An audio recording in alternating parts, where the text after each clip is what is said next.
Hi everyone, welcome back to River and Rune. Thank you guys for joining me on the channel. I hope you guys have been having a wonderful week and have been allowing yourselves the rest and the time for transformation that last week's runes had asked for, because I know for me it's been a wild week. As you guys can see, had a little bit of a hair change, decided to express that internal transformation through an external source. So what better way than to cut your hair and change the color? Have some fun with it, right? So we are heading closer to Samhain, which is the end of the Celtic New Year, or the end of the Celtic calendar. So basically it's New Year by Halloween, especially in the Celtic tradition and according to the Celtic calendar. Now, what that means is that we're coming to the time where the veil between the worlds is the thinnest, and we'll be embracing and connecting with not only our ancestors and those who have come before us, but also connecting with parts of ourselves that we have experienced throughout the year. And especially because this year was so powerful for many of us, given the pandemic, given the Black Lives Matter movement, and all these beautiful things and sometimes difficult things that have been coming up for many of us. There's a lot to take stock of, and we are heading towards this spiritual new year, which begins at the end of October. In the 3-day period that is considered the last month of the year.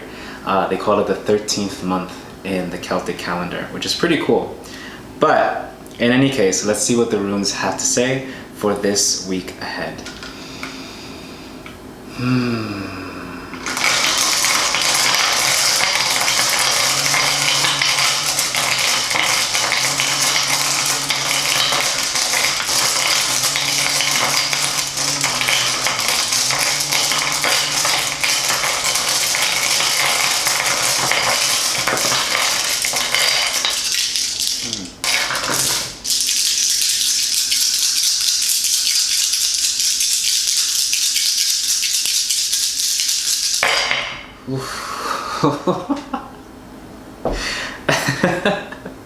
That was interesting.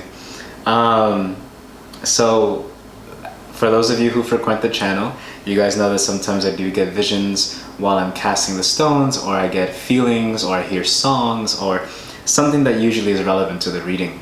And this week I kept hearing this song called Yggdrasil. I forgot who the artist is, so forgive me, artist. But it's a beautiful song, and it's a chant, and it connects to the holy tree, or the great world tree in the Nordic traditions, or the Norse tradition, which is called Yggdrasil. And it was a powerful feeling, because it felt as if we are all going through the changes that the trees are going through right now. We're allowing our leaves to transition from the verdancy of spring into the autumn fire, and leaving all of this behind, letting everything set aflame. But there was something so beautiful about the strength of the tree, about this wisdom, this sense of peace, this energy that I received while I was seeing the vision of this tree. And it feels to me that many of us this week are moving into a space where we're allowing ourselves a peace that we may not have allowed ourselves before. Perhaps we know that many of us have been going through a lot, and I do feel that this week has been a little bit of a slowdown, kind of pulling back, allowing ourselves to take some time for ourselves, to stand firm in the decisions that we've made and in the endeavors that we are moving towards.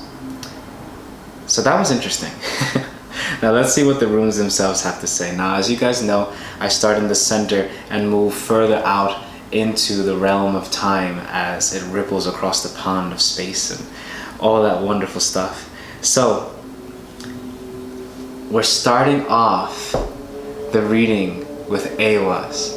I love Ehwaz. I love to see this in a rune reading because, as you guys know, for those of you who do frequent the channel, it is a beautiful rune that is associated with partnership, connection, fulfillment, transition, transformation. Usually when I see this card, for those of you who do tarot, I'm often reminded of the Lovers or the Chariot, this energy that is powerful movement forward but it also can indicate harmonious relationships, connection to ourselves. So it seems to me that for many of us at the beginning of this week, starting I'd say like Tuesday into today, Thursday, there has been a sense of coming into right relationship with yourself, coming into right relationship with your emotions, with what you've been feeling, acknowledging perhaps the failures that you've gone through, the successes that you've had. Perhaps you're allowing yourself the opportunity to really understand your relationship with yourself so that you know where you're headed. There's something very beautiful about this rune, especially coming up in the beginning and the center of the reading. It just feels so prosperous. So for many of you may be starting a relationship, or there may be a new beginning to one that you already had. Perhaps you are running into a second chance with someone from the past, or perhaps you're encountering people from the past, or encountering transitions in your emotional life that seem to be aligning aligning in a way that's beautiful, that you may not be able to see right away, but it's getting there. And I do see something very interesting coming into, I would say, over the weekend and into the beginning of next week. We have these two runes that came out together, so I'll show you one at a time. We have Nauthiz, which is the rune of need. It's called the need fire.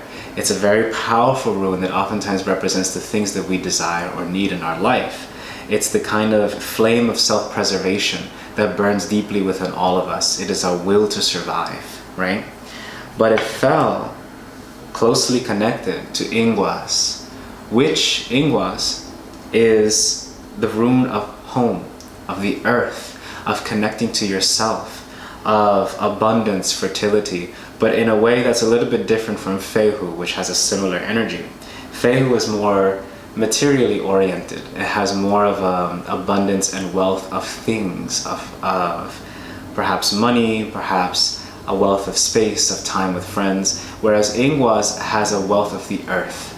It's a more grounded wealth. It feels more like home, or more like being close to home, or finding the soil of your heart, so to speak, if we're going into more poetic terms. And having these two conjoined, appearing together, and both share the same stone, howlite.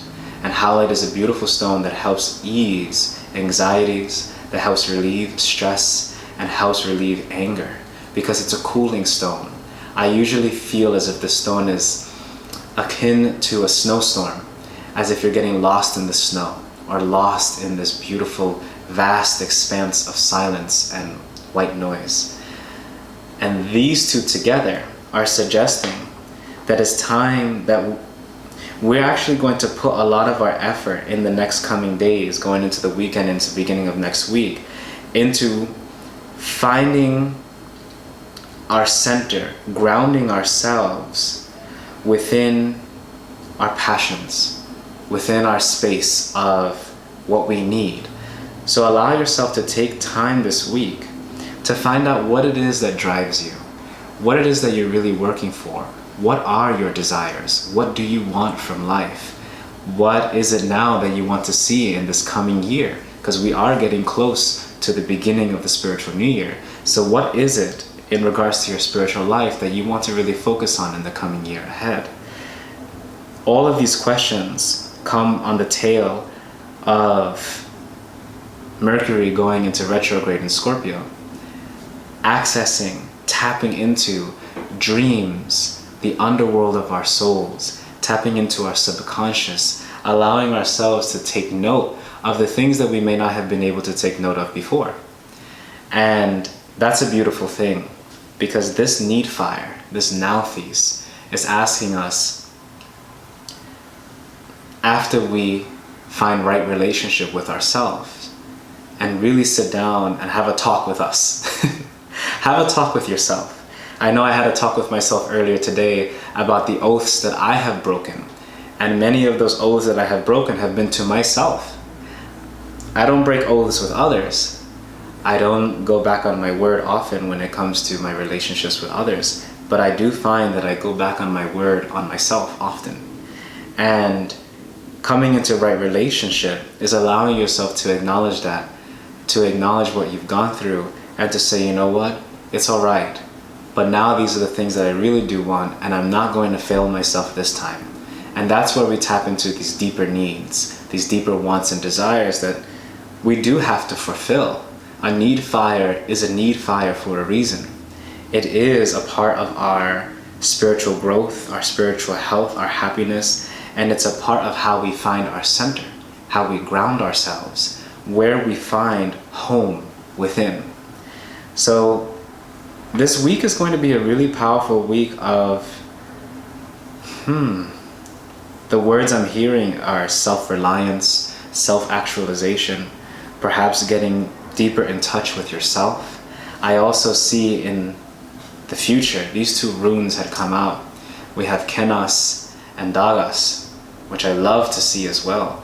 Both of these are extremely powerful, Dagas being a revelation. So perhaps you're going to awaken to something, or you're going to realize something about an emotional pattern that you didn't realize before. Or perhaps you're going to awaken to a truth about a partnership, or about a feeling that you've had, or something will come to light, whatever that may be.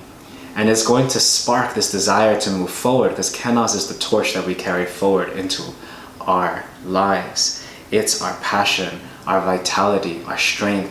It is very similar to Nauthiz, though the energy by which it permeates in our lives is a little bit different. There are nuances between the two. Nauthiz is more the desirous need. It's kind of like, when you get struck with hunger pains, whereas Kenas is more of the vitality and strength of one's will, a desire to have something. But both of these are working in conjunction to create our deeper sense of groundedness. So I feel by the end of next week, many of us are going to feel much more grounded in who we are and what we've come here to do and what we're looking to achieve in the coming new year. Whew. So that was pretty cool. I hope you guys enjoyed that. I hope it did resonate with you. And of course, if it doesn't, please allow it to go into the wind, for this is an extremely general reading and it does apply to many people. And so it's not going to be super specific.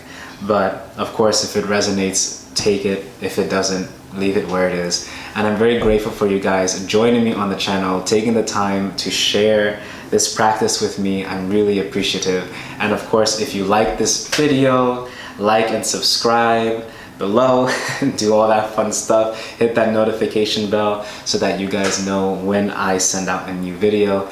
And I am very much looking forward to seeing you guys soon next week on River and Rune. All right, everyone, have a great rest of your week and good luck. Have fun.